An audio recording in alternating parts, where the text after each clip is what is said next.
Assalamualaikum warahmatullahi wabarakatuh. Di video kali ini kita akan belajar materi mengenai perbandingan trigonometri pada segitiga siku-siku. Sudah terbayang bagaimana bentuk segitiga siku-siku itu seperti apa? Perhatikan papan tulis ini. Di sini terdapat segitiga siku-siku. Saya kasih nama A, B, C. Oke. Ciri dari segitiga siku-siku yaitu memiliki sudut sebesar 90 derajat. Selain itu, memiliki dua buah sisi yang tegak lurus. Yang mana saja? Yang pertama A, C. Yang kedua A, B. Setelah itu memiliki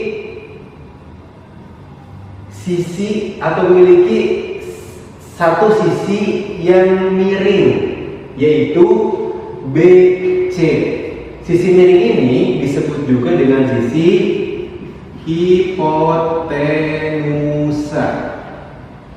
Ingat, sisi miring itu sisi yang paling panjang di antara kedua sisi lainnya.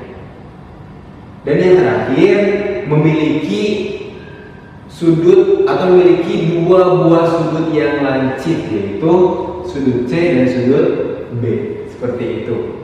Inilah ciri-ciri dari segitiga siku-siku. Setelah kalian mengetahui segitiga siku-siku itu seperti apa, ciri-cirinya seperti apa, kalian pun harus mengetahui ternyata di perbandingan trigonometri pada segitiga siku-siku kalian juga harus memahami apa itu teorema Pythagoras. Kenapa demikian? Karena nanti itu akan membantu kalian ketika menyelesaikan soal-soal. Oke, perhatikan gambar segitiga siku-siku yang satu ini. Kita beri nama.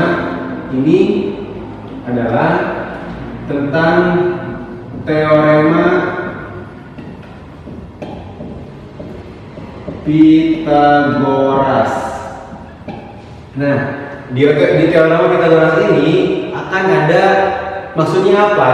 Jadi mencari salah satu sisi yang belum diketahui dengan syarat ada dua buah sisi yang diketahui. Oke, kita beri nama. Ini A, B, dan C. Oke, mungkin kalian sudah menerima materi ini sebelum atau kalian ketika jenjang SMP itu mungkin sudah diterima ya. Oke, yang pertama, ingat ini itu sudut ya. Ini itu sudut A, B, dan C. Lalu mana sisi? Untuk penamaan sisi itu di depan sudut. Jadi misalkan ini sudut A, berarti di depannya ini sisi A. Tapi kalau untuk sisi itu dituliskan dengan huruf kecil. Kalau untuk sudut itu dituliskan dengan huruf kapital seperti A, B, dan C. Setelah selesai melihat Jadi videonya, itu bagaimana nama sudut di depannya. soal. Berarti kalau ini sudut C, di depannya sisi, ya ini sisi C, dan ini sisi B. Setelah kalian tahu sisi A mana, B mana, dan C mana, kalian akan bisa menentukan bagaimana rumusnya. Yang pertama, ketika kita ingin mencari sisi C ini adalah sisi yang terpanjang atau sisi miring. Maka misalkan yang diketahui adalah sisi A dan yang diketahui adalah sisi B, maka yang dicari sisi C. Rumusnya yaitu C sama dengan akar A kuadrat ditambah B kuadrat.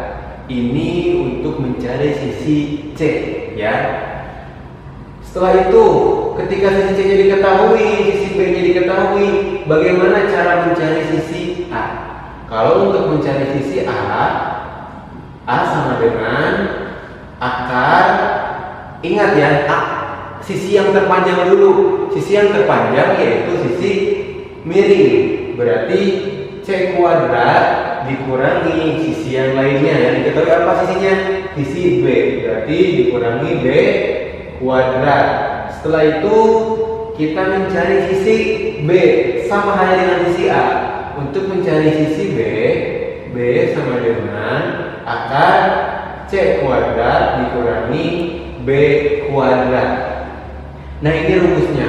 Pak, kenapa sih cuman satu yang dijumlah atau ditambah? Ingat, di dalam segitiga siku-siku ini, sisi yang terpanjangnya yaitu sisi miring. Maka untuk mencari nilai sisi miring, itu kedua sisi yang diketahui harus dijumlahkan. Namun untuk sisi yang lainnya, sisi miring dikurangi salah satu sisi yang diketahui. Seperti ini. Inilah rumus dari teorema Pythagoras. Oke, untuk lebih pahamnya, saya berikan satu contoh soal. Soalnya seperti ini. Misalkan ada sebuah segitiga PQR.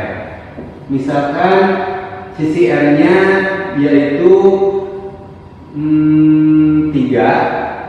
sedangkan sisi Q-nya yaitu 4. Berapakah sisi miringnya? Nah, lihat. Oh, kok beda ya? Ini mah ABC, itu PQR. Sama saja. Yang penting kalian harus tahu nama sisi itu tergantung nama sudutnya, ya. Berarti ini sudut P. Lihat, ini sisi apa? P itu sisi miring karena yang terpanjang. Maka dari itu menggunakan yang mana ketika mencari sisi miring? Yang mana? Ya, kalau mencari sisi miring berarti sisi yang diketahuinya itu harus dijumlahkan. Maka P sama dengan akar apa? Ya, kalian bisa Q kuadrat ditambah R kuadrat sama dengan Q kuadratnya berapa? 4 pangkat 2 ditambah 3 pangkat 2 sama dengan 4 pangkat 2 itu berapa? Ingat ya, 4 pangkat 2 itu 4 dikali 4, bukan 4 dikali 2. Berarti 4 pangkat 2 hasilnya 16 ditambah 3 pangkat 2 9 sama dengan akar 25. Nah, akar 25 itu berapa sih? Akar 25 yaitu 5. Maka sisi miringnya yaitu 5. Terbukti bahwa sisi miring itu pasti sisi yang paling terpanjang. Bisa dilihat, ini 3, 4 dan sisi miringnya 5. Nah, itulah teorema Pythagoras. Selain itu, sebelum kalian mempelajari perbandingan trigonometri pada segitiga siku-siku, kalian pun harus tahu yang namanya sudut istimewa. Oke, sudut istimewa saya akan tampilkan di layar kaca Anda. Jadi kalian bisa lihat di sini. Inilah sudut istimewa. Kalian bisa catat, bisa tulis di buku. Inilah sudut istimewa yang nanti akan membantu kalian mengerjakan perbandingan trigonometri, ya. Jadi kalian harus bisa sudut istimewa ini, harus paham. Misalkan sin berapa, cos berapa, tan berapa, kosekan, sekan dan kotangan, itu kalian harus tahu sudut istimewa, ya, supaya memudahkan kalian untuk mengerjakan soal-soal. Misalkan sin 0 derajat yaitu 0, lalu sin 30 derajat yaitu setengah. Nah, kalian harus paham, harus tahu sampai kotangan itu. Jadi sin, cos, tan, kosekan, sekan, dan kotangan. Itu yang harus kalian pahami. Oke, kita lanjut ke pembahasan mengenai perbandingan trigonometri pada segitiga siku-siku. Perhatikan kembali segitiga siku-siku ini.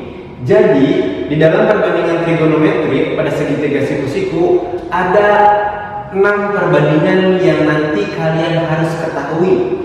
Coba perhatikan segitiga siku-siku A, B, dan C. Misalkan alfanya itu terletak di sudut C. Untuk mengetahuinya, sebelum kalian mengerjakan soal-soal, kan kalian harus paham dulu mana itu samping, mana itu depan, mana itu miring. Patokan atau yang menjadi patokan utamanya yaitu alfa atau beta, ya. Alfa atau beta itu semacam jumlah sudutnya, ya. Kita menggunakan alfa. Nah, sisi depan itu tergantung posisi alfanya di mana. Jadi, ketika kita melihat gambar ini, ketika alfanya di sudut C, maka sisi yang di depan sudut A berarti sisi AB, yaitu namanya sisi depan. Ya, ingat, sisi depan itu tergantung letak alfa, letak derajatnya, ya. Itu. Setelah itu di mana sudutnya, sudut alfanya di sini. Nah, ketika sudut alfanya di sini, berarti ini adalah samping. Dan ini berarti sisi miring, ya.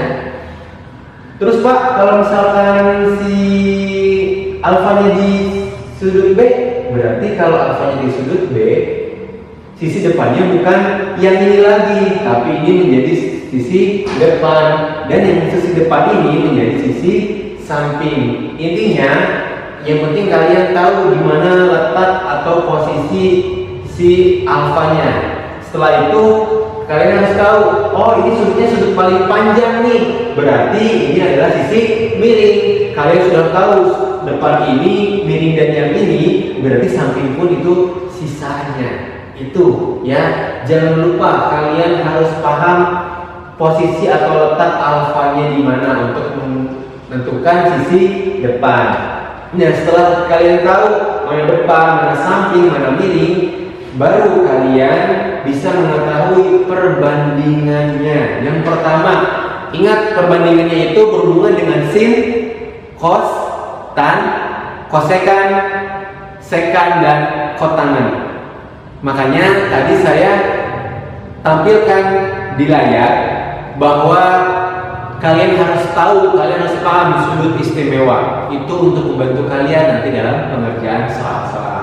Oke, perbandingan yang pertama yaitu sin alfa. Kita gunakan ya sesuai alfa. Untuk mencari sin, yaitu rumusnya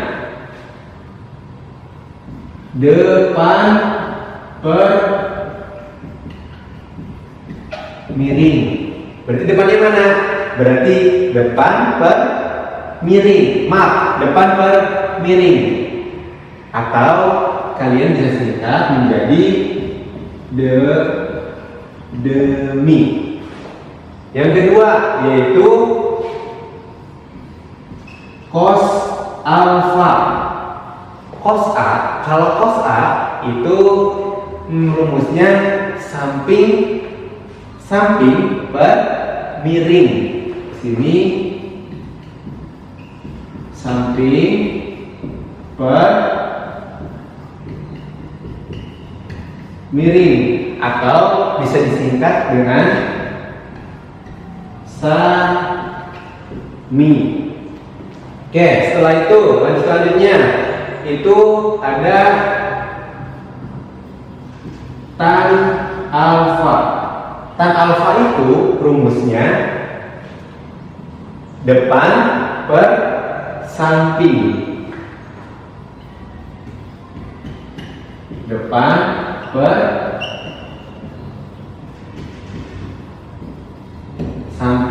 atau bisa disingkat dengan desa.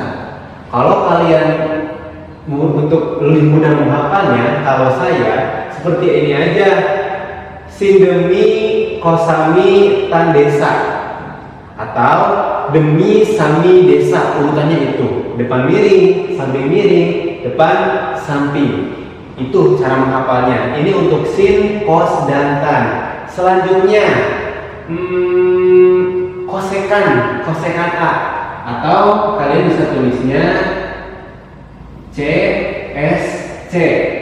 Kosekan A sama dengan 1 per sin alfa, atau ingat, untuk kosekan A ini kebalikan dari sin A. Sin A itu apa? Rumusnya depan miring. Berarti kalau kosekan A rumusnya miring per dibalik. Ya, miring per. Setelah itu, setelah kosekan A ada yang namanya sekan, atau saya tulis sek ya, pakai C. Jadi sekan A. Sekan A itu rumusnya A per cos A, atau kebalikan dari cos. Jika cos itu samping per miring, berarti sekan itu miring per samping. Ingat ya, sekan itu kebalikan dari cos, yaitu miring per samping. Yang terakhir, yang terakhir yaitu kotangan, atau ditulisnya kot A. Bukan cot A ya, tapi kot A. Kot A sama dengan 1 per tan A, atau kot itu kebalikan dari tan. Jika tan depan per samping, berarti kalau kot samping per depan. Nah, inilah keenam perbandingan di dalam perbandingan trigonometri pada segitiga siku-siku. Jadi ingat pasangannya, sin dengan kosekan, cos dengan sekan, tan dengan kot tangan. Itu kebalikannya. Oke, jangan sampai lupa, jangan sampai keliru. Untuk lebih memaksimalkan lagi pemahaman kalian, kita coba beberapa contoh soal supaya kalian lebih paham.